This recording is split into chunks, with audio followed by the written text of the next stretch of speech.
नमस्कार साथियों, आज हम बात करेंगे महात्मा गांधी और राष्ट्रीय आंदोलन में महात्मा गांधी की भूमिका। राष्ट्रीय आंदोलन में भारत में महात्मा गांधी की भूमिका के बारे में पूर्व के व्याख्यान के माध्यम से हम चर्चा कर चुके हैं। महात्मा गांधी द्वारा 1920 में चलाया गया असहयोग आंदोलन। आज का जो हमारा विषय है वो है सविनय अवज्ञा आंदोलन। सविनय अवज्ञा आंदोलन।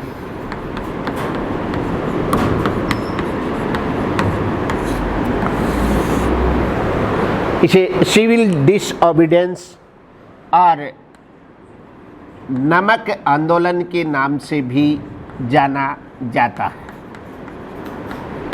कई बार नमक आंदोलन के कारण इस आंदोलन की परिभाषा को लेकर कन्फ्यूजन क्रिएट हो जाता है।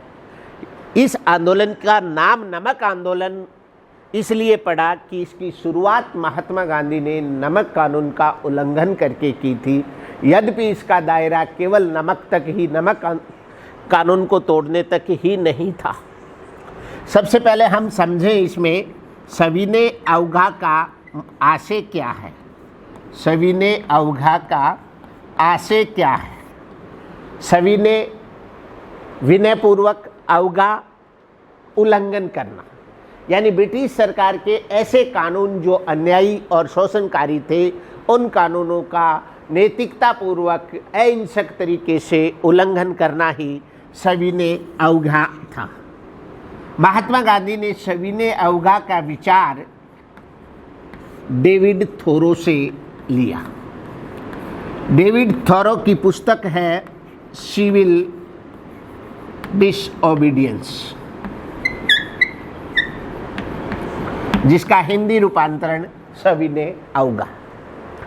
अब हम सविनय अवज्ञा का अर्थ जानने के पश्चात ये जानना जरूरी है कि किन परिस्थितियों में सविनय अवज्ञा आंदोलन शुरू हुआ।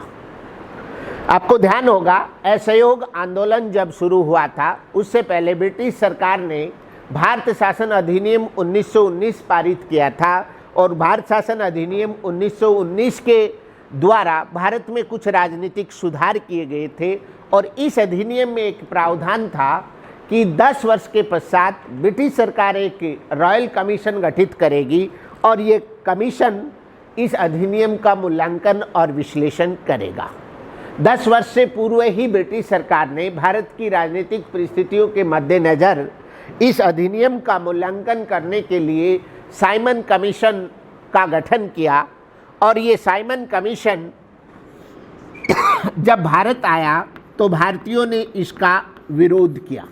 इसके विरोध का मुख्य कारण क्या था कि साइमन कमीशन में एक भी भारतीय सदस्य नहीं था, उसको शामिल नहीं किया गया, इसलिए भारतीयों ने साइमन कमीशन का विरोध किया।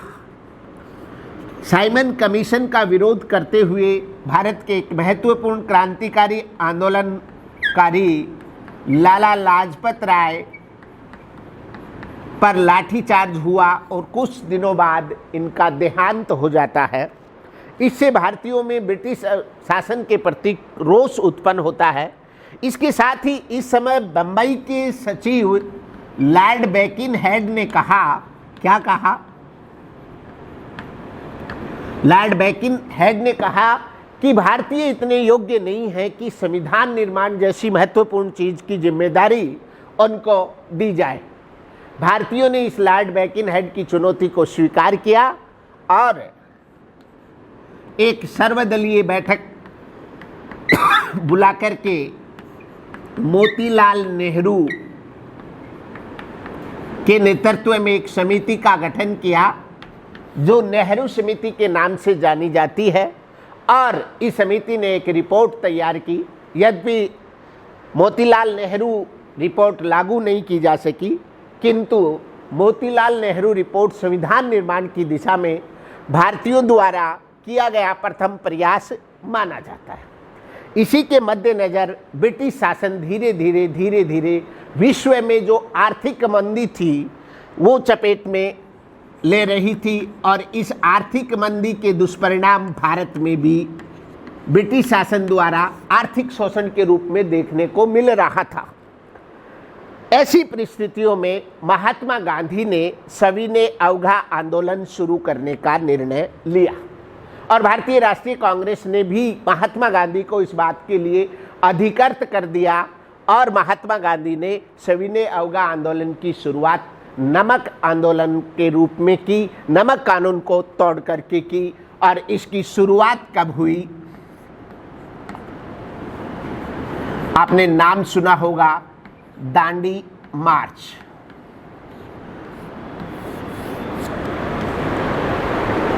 गुजरात में महात्मा गांधी ने साबरमती आश्रम से अपने 78 अनुयायियों के साथ एक पैदल यात्रा शुरू की और समुद्र तट पर, दांडी तट पर पहुंच करके अपने हाथ से नमक बना करके नमक कानून को तोड़ा।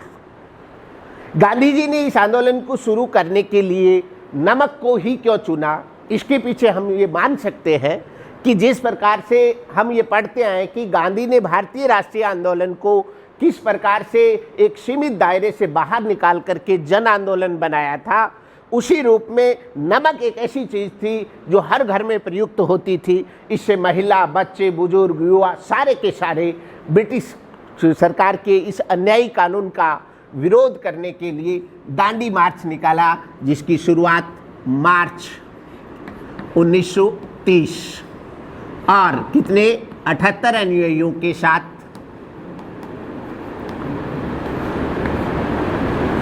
6 अप्रैल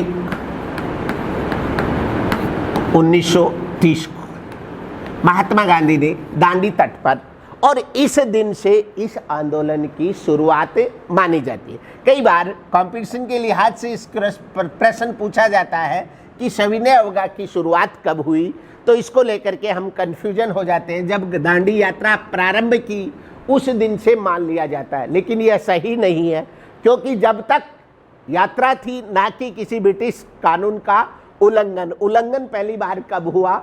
6 अप्रैल 1930 को। इसी समय आप देखेंगे कि महात्मा गांधी का ये सविनय अवज्ञा आंदोलन किन किन रूपों में हमें देखने को मिला।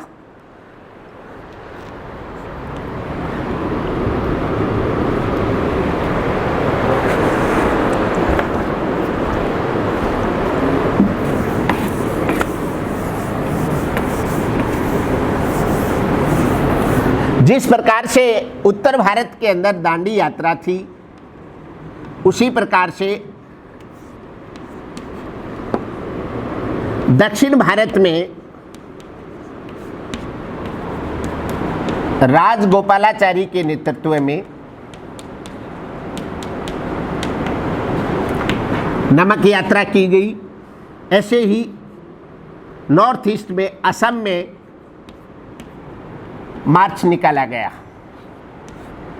शुरुआत में ब्रिटिश शासन ने सोचा कि यह आंदोलन कोई ज़्यादा मुखर नहीं हो पाएगा और धीरे धीरे इसके प्रति ज़्यादा कोई जागरूकता भी नहीं थी, किंतु जब देखा कि यह नमक आंदोलन न केवल नमक कानून तक दायरे सीमित रहा, बल्कि इसका दायरा अन्य क्षेत्रों में भी देखने को मिला।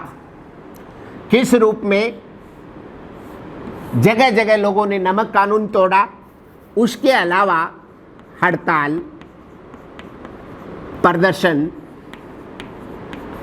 बहिष्कार, जो हथियार असहयोग आंदोलन में इजाद किए थे, उन हथियारों का प्रयोग जगह जगह देखने को मिला, और बल्कि असहयोग आंदोलन से ज़्यादा व्यापक और अहिंसक आंदोलन ये था। आंदोलन इस चरम तक पहुंचा कि इसमें महिलाओं और युवाओं की भूमिका अत्यधिक थी। असहयोग आंदोलन से भी ज़्यादा महिलाओं की भूमिका सविनय अवज्ञा आंदोलन में देखने को मिली। सविनय अवज्ञा आंदोलन के अंदर जब विवाद पहुंचा तो ब्रिटिश सरकार झुकने को तैयार होती है और पहले आंदोलन को कुचलने के लिए महात्मा गांधी को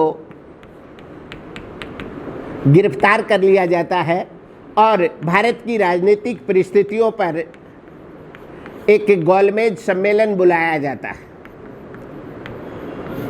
इस गोलमेज सम्मेलन में महात्मा गांधी और भारतीय राष्ट्रीय कांग्रेस के किसी भी प्रतिनिधि ने भाग नहीं लिया, जिसके कारण यह आंदोलन गोलमेज सम्मेलन सफल नहीं हो सका। उसके पश्चात जब ब्रिटिश सरकार को लगा कि आंदोलन कमजोर नहीं हो रहा है, तो ब्रिटिश सरकार समझौते के लिए राजी होती है और एक समझौता होता है जिसे गांधी इरविन समझौते के नाम से जाना जाता है। गांधी इरविन समझौता। इरविन तत्कालीन गवर्नर जनरल भारत के। यह समझौता 5 मार्च 1931 को हुआ। समझौते की शर्तें क्या थी? शर्तें ये थी कि सभी जो राजनीतिक बंदी आंदोलन के दौरान राजनीतिक बंदी जो थे उनको मुक्त कर दिया जाएगा, उन पर लगे मुकदमे वापस ले लिए जाएंगे और नमक कानून, नमक कर को समाप्त किया जाएगा।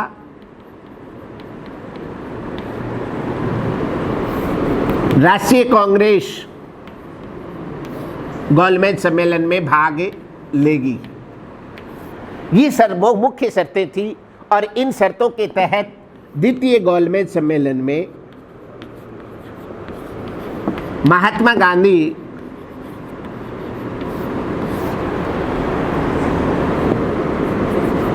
भाग लेने के लिए लंदन जाते हैं, किंतु इस सम्मेलन में महात्मा गांधी के हाथ जो शर्तें जो ब्रिटिश सरकार ने गांधी इरविन समझौते में सहमत हुई थी उन शर्तों से मुकर जाती है और महात्मा गांधी इस समझौते से द्वितीय गोलमेज सम्मेलन से असंतुष्ट होकर एक बार पुनः सविनय अवज्ञा आंदोलन प्रारंभ करते हैं। किंतु यह सविनय अवज्ञा आंदोलन उतना उग्र नहीं होता है। इसके दौरान महात्मा गांधी ने केवल रचनात्मक कार्यक्रम की शुरुआत की और इन रचनात्मक कार्यक्रम धीरे धीरे ये आंदोलन असफल सा हो जाए, कमज़ोर हो जाता है, सफल तो नहीं। किंतु और 1934 के अंदर महात्मा गांधी कांग्रेस छोड़ देते हैं और इस आंदोलन को वापस ले लेते हैं। अब हम ये समझें कि इस आंदोलन का भारतीय राष्ट्रीय आंदोलन पर प्रभाव क्या पड़ा, इसके फायदे क्या हुए, तो हम देखते हैं कि इस आंदोलन ने ब्रिटिश सरकार को कुछ सुधारों के लिए भारत में कुछ सुधार करने के लिए मजबूर होना पड़ा और उन सुधारों में के रूप में भारत शासन अधिनियम 1935 की परिणति होती है। इसके अतिरिक्त जो राष्ट्रीय आंदोलन एक सीमित वर्ग तक सीमित था वो व्यापक रूप से जन आंदोलन बन गया, यानी महिलाओं की भागीदारी इस आंदोलन की एक महत्वपूर्ण। तीसरा, महात्मा गांधी ने इस बात को साबित कर दिया कि अहिंसक तरीके से भी आज़ादी की लड़ाई लड़ी जा सकती है और अहिंसा कहीं हिंसा से ज़्यादा प्रभावी हो सकती है। किंतु इसी दौरान जो महात्मा गांधी थे, अंग्रेज़ों के द्वारा क्रांतिकारी भगत सिंह, राजगुरु और सुखदेव को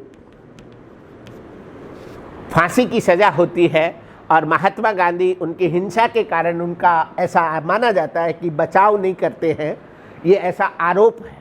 इसमें सत्यता कितनी है ये तो इतिहासकारों का विषय है, किंतु गांधी जी यहाँ से राष्ट्रीय कांग्रेस छोड़ करके एक नए रूप में इस आंदोलन की अपनी भूमिका को सुनिश्चित करते हैं और बाद में इससे भी बड़ा एक आंदोलन भारत छोड़ो आंदोलन खड़ा किया। और भारत छोड़ो आंदोलन के बारे में हम अपने अगले वीडियो में पढ़ेंगे। Thank you. जय हिंद, जय भारत।